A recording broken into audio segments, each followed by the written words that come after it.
नमो भगवते वासुदेवाय नमः।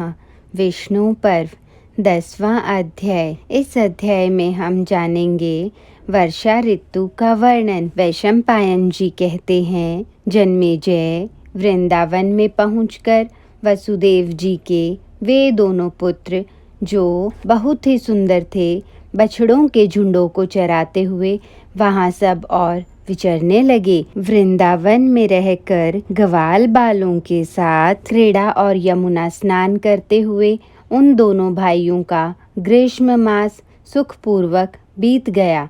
तदंतर मन की कामना को उद्दीपित करने वाली वर्षा ऋतु आ पहुंची। मेघों की भारी घटा घिर आई और वर्षा करने लगी। उन मेघों के मध्य भाग इंद्रधनुष से अंकित दिखाई देते थे। मेघों की आड़ में छिपे हुए सूर्य का दर्शन नहीं हो पाता था। घास इतनी बढ़ गई कि धरती भी अदृश्य हो गई। नूतन जल राशि को खींच लाने वाले मेघ रूपी वायु ने भूतल को झाड़ बुहार और धोकर साफ कर दिया। उस समय भूमि ऐसी दिखाई देती थी मानो उसकी युवावस्था आ गई हो। इंद्रगोप नामक कीट नूतन वर्षा के जल से भीग रहे थे। वन प्रांत के दावानल और धूम नष्ट हो गए थे।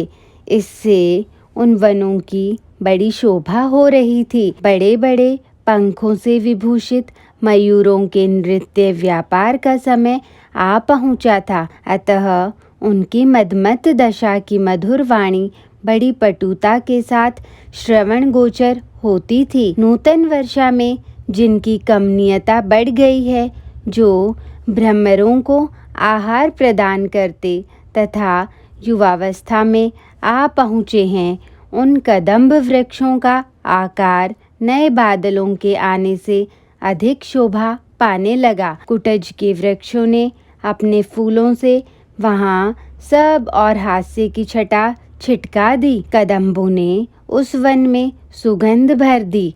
बादलों ने गर्मी मिटा दी और जल की धाराओं ने वसुधा को पूर्णतः तृप्त कर दिया। जो सूर्य की किरणों से संतप्त तथा दावानल से दग्ध हो गए थे, वे पर्वत मेघों के बरसाए हुए जल से अभिषिक्त हो पुनः सांस सी लेने लगे। उठी हुई प्रचंड वायु पताका के समान फहरा रही थी।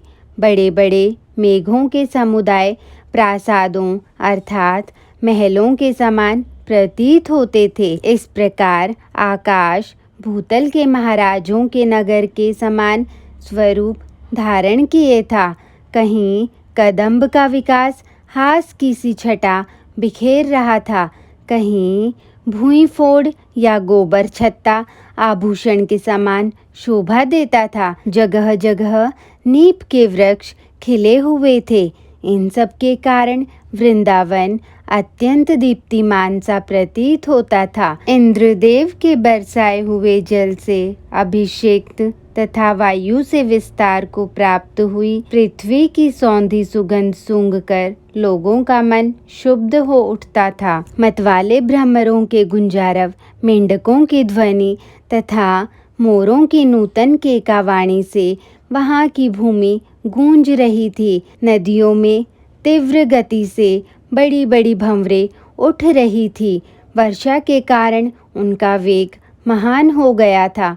वे तटवर्ती वृक्षों को बहा ले जाती थी और क्रमशः विस्तार को प्राप्त हो रही थी। निरंतर जल की धारा बरसने के कारण जो उड़ने के प्रयत्न में असफल हो गए थे, जिनके ऊपरी पंख शिथिल प्रयास होकर काम नहीं दे पाते थे, वे पक्षी थके मांदे के समान वृक्षों की शाखाओं को छोड़ नहीं रहे थे। सूर्यदेव नूतन जलधरों के उदरों में जो जल के कारण सघन और फैले हुए थे तथा वर्षा के साथ गर्जना भी करते थे, डूबते से जा रहे थे। भूमि एक तो घास से ढकी हुई थी, दूसरे जल के प्रवाह में डूब गई थी। रास्तों का पता चलना कठिन हो गया था। मार्गों के किनारे उगे हुए वृक्षों से ही उन मार्गों को ढूंढा या पाया जा सकता था। वृक्षों से सुशोभित होने वाले पर्वतों के शिखर जल के स्रोतों से कटकर नीचे गिर रहे थे। ऐसा जान पड़ता था मानो वे पर्वत वज्र के प्रहार से विदीर्ण हो गए हों। मेघों की वर्षा का जल नीचे गिरकर नीची भूमि का अनुसरण करता हुआ गड्ढे में जाता था। उसके भर जाने पर उससे निकलकर बाहर फैलता था और सारी वन श्रेणियों को आप्लावित कर देता था। अत्यंत वर्षा से भ्रांत हुए जंगली हाथी सूंड और मुंह को ऊपर उठाए मेघ की गर्जना का अनुकरण करते थे। उस समय वे पृथ्वी पर उतरे हुए मूर्तिमान मेघ के समान जान पड़ते थे। वर्षा ऋतु आ गई और आकाश में बादल घिर आए। यह देखकर रोहिणी नंदन बलराम जी ने श्री कृष्ण से यह साम्यिक बात कही। श्री कृष्ण, आकाश में उन ऊंचे उठे हुए काले बादलों को तो देखो जो वक पंक्ति रूपी उज्जवल हारों से विभूषित है। वे तुम्हारी अंग कांति चुराए लेते हैं। यह तुम्हारे नींद लेने का समय है। अर्थात वर्षा के 4 महीनों में भगवान विष्णु शयन करते हैं। यह पुराण प्रसिद्ध बात है तथा इस हरिवंश में भी इसकी चर्चा आ चुकी है। काले मेघों के कारण आकाश तुम्हारे अंगों के समान श्याम वर्ण का दिखाई देता है तथा वर्षा ऋतु में चंद्रमा भी तुम्हारी तरह अज्ञातवास कर रहे हैं।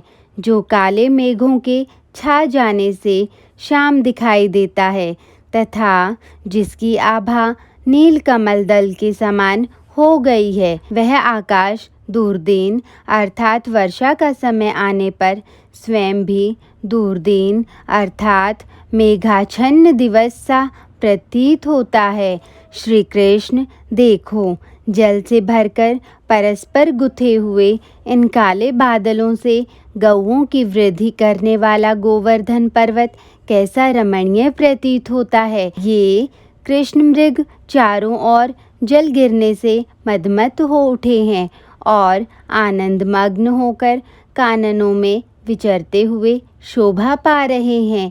कमल नयन जल से अभिषिक्त होकर हर्षो उल्लास में भरे हुए ये कोमल हरित तृण अपने पत्तों से पृथ्वी को ढकते जा रहे हैं। मेघों के आने पर जल के झरने बहाने वाले पर्वतों की, वनों की तथा सस्य हरी भरी खेती से संपन्न खेतों की शोभा एक सी हो रही है, कहीं न्यून या अधिक नहीं है, अथवा इन तीनों की शोभा इनसे पृथक नहीं होती है। दामोदर शीघ्रगामी वायु से प्रेरित हो ऊपर उठे हुए तथा परदेश में रहने वाले पुरुषों को घर आने के लिए उत्सुक बनाने वाले ये बादल प्रचंड गर्जना करते हुए अपनी प्रगल्भता का परिचय देते हैं। त्रिविक्रम रूप धारण करने वाले हरे बाण और प्रत्यंचा से रहित